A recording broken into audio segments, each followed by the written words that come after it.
Hello everyone, welcome to Facebook mini ব্লগে। আশা করি তোমরা ভালো আছো, সাথে আমিও ভালো আছি। আর আজকে আমি তোমাদের সাথে শেয়ার করতে চলেছি একদম অন্যরকম একটি ভিডিও। তো গোপুসোনার অঙ্গরাগের ভিডিও শেয়ার করব তোমাদের সাথে। আগে যেটা ওর ছিল অঙ্গরাগ, সেগুলো স্নান করানোর ফলে অনেক দিন ধরে উঠে গেছে। তো আগের দিন একটা ভিডিওতে তোমাদেরকে বলেছিলাম বাজারে গেছিলাম, তো সেখানে ওর জন্য ওই ফেব্রিক কিনে নিয়ে আসা হয়েছিল। তো সেটা দিয়ে আমি বাড়িতে ওকে একটু অঙ্গরাগ করিয়ে নিচ্ছি।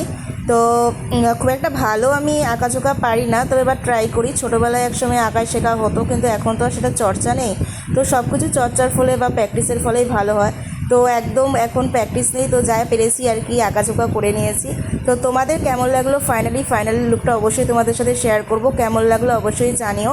আর কে কোথা থেকে ভিডিওটা দেখছো অবশ্যই কমেন্টে জানিও। আর এই নতুন চুলটা ওকে পরিয়েছিলাম, নতুন চুলটা পরিয়ে ওকে একদম মিষ্টি মেয়ের মতন দেখতে লাগছে, তাই না?